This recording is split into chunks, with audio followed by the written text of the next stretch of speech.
Well, first of all, I got to introduce you properly. Fari Hamzei, founder of Hamzei Analytics. He joins the show every Wednesday, bringing his wealth of knowledge on aggressive equity options and index futures trends. And also, I had the privilege of chatting with Fari yesterday on Stocks and Jocks, even though for once I did all the talking, Fari. You hardly said a word. Well, we were both of us were in presence of the great Tommy Howe. Remember, he was a student of Martin Schulz. So when he talks, we take notes. So basically, Yeah, I mean, the okay. guy is awesome. So, All right, Fari. and First, then you guys talked about horses, and then boxing. And then you wanted my opinion, Senor. All I know, when You it comes didn't to watch the sports, I boxing know, match? You didn't watch that? Senor. I come from squash and rowing, kind of different culture. Okay, hello. by the way, there is going to be a That rematch. little small school in New Jersey. So. Yeah, Princeton. All right, Fari. First, let's get your general market thoughts here. Uh-oh. Came off pretty hard yesterday. I don't Yes. know, really no specific news. I guess the bond market tanking probably got people a little rattled. We're getting a Right. little bounce here. Is it a little bit of a dead cat bounce? What are your spoos? What are they telling you in the S&P 500? Well, we're up 5 on the ES right now, about 3.5 on NQ. As you know, the big a move down yesterday was on technology. I mean, as a percentage wise throughout the day, it was horrible, and also the gross numbers. At one point, I believe it was 70 handles down on the NQs, and I was. It was the last 2 days of maybe the last 2 trading days of my unusual days in the sense that we had a. Let me give you a little background very, very quickly. We were about to release a major technical upgrade May 1st, which was last Friday. Well, Friday, how working with what they think are smart programmers or system integrators are. They're like contractors. They always never make the target. They promise too much and deliver very little. Hint, hint. I mean, like look at White House, that kind of stuff. So they promised a lot, and so Friday came and gone. Next thing you know, next target became Monday. All right, let's work on it. They worked like crazy the whole weekend. Sunday night, they showed a test. Yeah, everything's working, except it's not what I wanted. They missed the SOW, the statement of work. I want a F-22, and they delivered me a Cessna. So I said, oh, jeez. We stopped. I said, go back to the drawing board. You missed completely what I wanted. And I took a long walk. That was Sunday night. So I came in Monday morning pretty depressed, technology-wise. And then we had our usual, if you look at we have a reverse hangman. I'm sorry, reverse, I guess that's like a hangman. That's a hangman, actually. If you look at it on an SPX chart. Small move up, but a big tail on top. It's a relatively big tail on top, a little bit bigger than the what do you call it, open and close on top. So I said, and all throughout the day there, it was grinding back and forth. As a matter of fact, I think yesterday morning when we opened, we had one of the smallest value area from the day before in front of us. To be exact, it was 3 handles.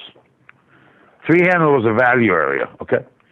So we come in, and then market starts breaking. And of course, as you said, there was no news. So I kind of stayed hedged. In a sense, I was long one ES, short NQ, or vice versa, depending how the move was, the speed was. And of course, there were a couple of flips back and forth, what we call head fakes. And then internet went down. So I switched to second internet, our backup, which is Clear. Comcast went down, went to Clear. Clear was down. I said, what? What does that happen? When was the last time both were done at the same time? Not in 7 years I've been here in Chicago. What's the chances? That's system design. If you have 95 or 98% uptime, you get 2 of them back to back. You shouldn't have a problem. So, I had a third backup, which is Verizon. So I switched to Verizon on one laptop, just start closing my positions, and the cell phone telling people what I'm doing. We lost audio, we lost desktop. I just couldn't get in. People were involved. I couldn't get in. And, that put a real bad mood in my head, and the market continues to go up, make a retest failure, one level, come down, two levels down. Again, if you see on a 5-minute chart, it's very clear. We posted it on the blog last night. Go up one level, from one orbit, if you will, retest the higher orbit, and then dropping 2 orbits. So we sold slow grind, but it's steady.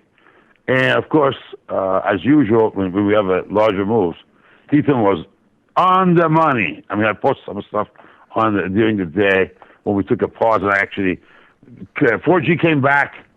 Comcast took a while, and they did have a local issue here. Even Verizon was not doing very well.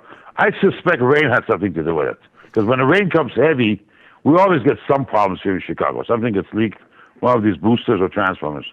So the bottom line was, I didn't have a good day. Guys in the room, they had a great day. I mean, they followed. The lead pilot was Ethan, and they played. They fly as good wingmen with him, and they hit the targets. And so, and midst of all of that, AWACS went down. And last night I opened AWACS. Maybe I sound a little bit tired. I opened AWACS up because that's really a handmade, almost handmade precision. It was called a Dell Precision machine that was converted from a server to a PC. I noticed that it has a touch button for on and off. It's fiber optics. It's broken. So AWACS is down for now. So the rest of the time, transferring some of the software out into Hawkeye, its backup, so we can have AWACS functionality until we figure out what to do with this. Fari, can I ask you a question here? We're getting some questions in the chat about Alibaba, and I know this is a stock that you haven't been real impressed with, and boy, it got flushed out yesterday. $80 level. We were talking about that. Dennis got a short off the open. He says he doesn't know. Well, he actually made good money on it, but when it went through 80, I don't know how much stock you could have got a hold of. You had it down all the way down to 77 and change. Now coming back, earnings coming out. I know you don't. I don't want you to reveal your play yet, Fari. But what are you thinking about Alibaba? Okay. Okay. Actually, Ethan has been writing about it. It's been posted a couple of. I'm looking at our OTF charts for Alibaba. It's in a bounce zone, and he had discussed that where to get long, which was around 78 to 80 get long. But this was like 2 days ago. Then he tracked it again 2 trading days ago. Then he tracked it again. Had a lot of hits on it when he got this close last night. Right now, 79.70. We're tight in a 2-channel on OTF. These are not like Sigma. They're not very parallel with each other. But the test we have, I'm thinking it's a really bad place where it is for earnings. If the earnings miss here, it will crater.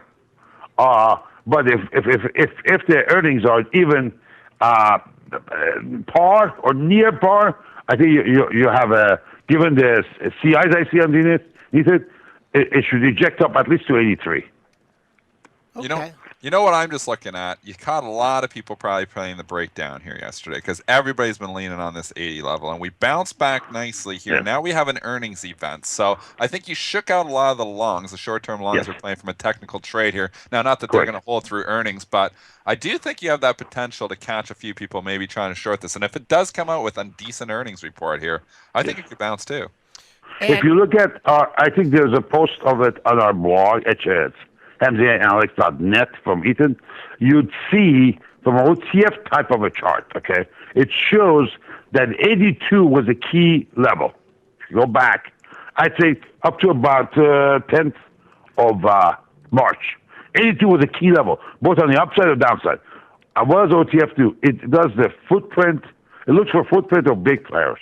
That means that 82, the footprint, the big players were off. They were not touching it. They were watching it. Above it, they were trying to get long. Below it, they were trying to get short. Okay, this is coming in into about 23rd of April, and then resumes again back to that area that's kind of a cluster. Doesn't go anywhere. Back into 30th of April. Now, what happened on the 4th? On the 4th, start breaking into it from above.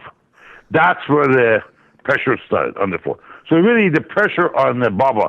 If you look at the footprint of big players, who started, the big guns started to sell. It started on the fourth. It was actually coming into yesterday. The big guns were selling, and they really, really overdid it down because we went way over our natural limits. These are natural limits, boundaries, if you will, around 77. Actually, the low was 7777. But around 77, they really overdid it. As I said, if the news come subpar or around par, I think you should expect a bounce. If there's anything that any metrics they miss, bloodbath. Now, I don't have a trade for us on that yet. It's a little bit early. I've had a long night, so I got to get my head clear and then work on that. And also, the other name is Tesla. Yeah, we'll go into that 1 second. I just want to point out something from our guest that we have on Monday. Red Dog, Scott Redler talks about the Red Dog reversal. And you took out a former low of the move at 80.03.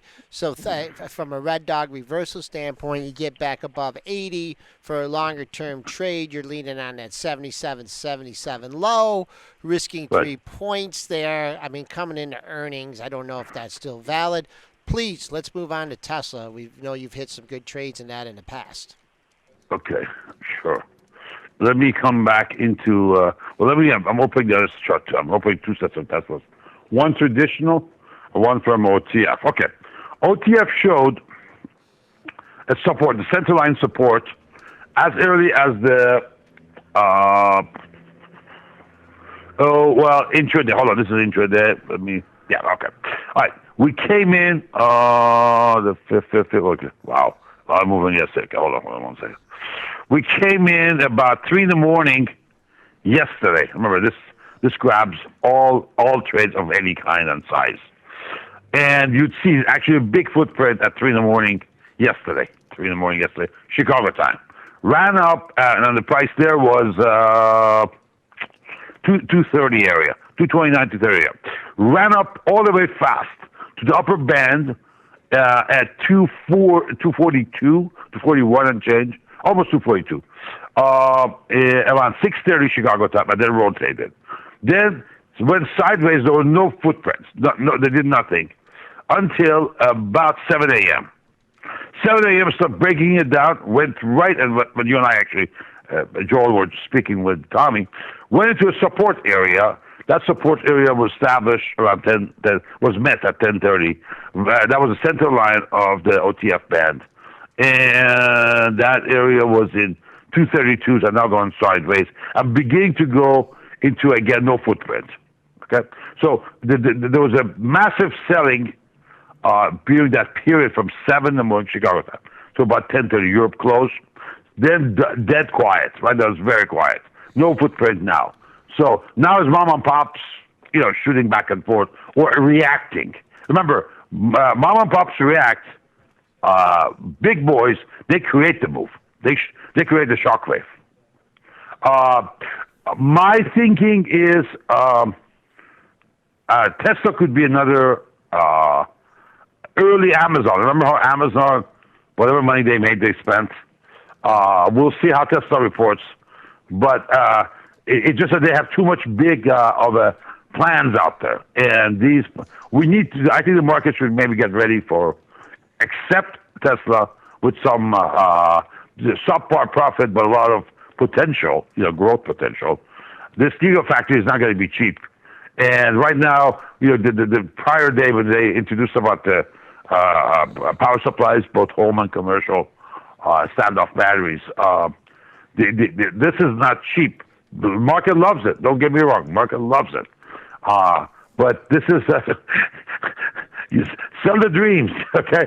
Sell the dreams. We'll talk about the profit later routine. So market rally is really crazy on the news. 3 quarters later, when the numbers come in and you can see your cost and R&D and G&L, you say, what? So unless the market wants to accept that kind of an operation, I think then probably would be a sell. We'll see. One more. I'm leaning more to the sell side.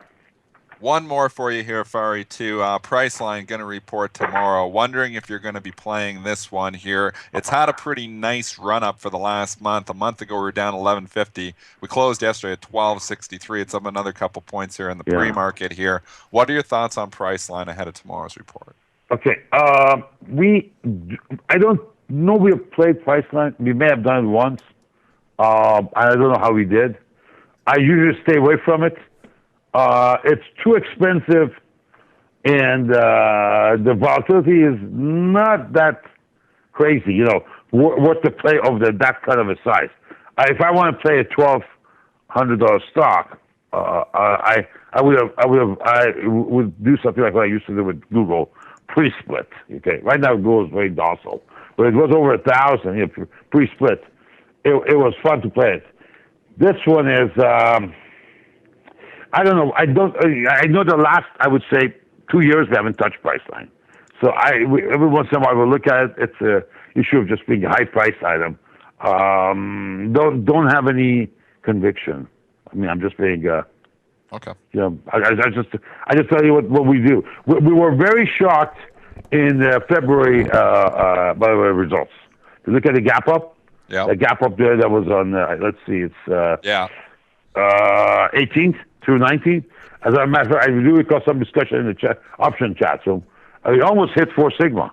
It was 3 plus. Right. Yeah. And usually those are not sustained. As you look at it, it went up another. It dropped immediately. Went up 2 days into the 5th day, and then start dropping it to create a base around a 200 bar. You eventually did fill that gap too. Yeah. Exactly. Yeah. My point you, is, it's on the up now. It's in a channel. But this is one of the riskiest ones to go in. If they miss up there at this price, holy moly. One more for you here. What do you think Sure. about, I mean, you had the flush out in Twitter here. It's coming back to an area that has a lot of memory. Boy, Yeah, oh boy, yeah. look Tell me at about this. it. Remember last year?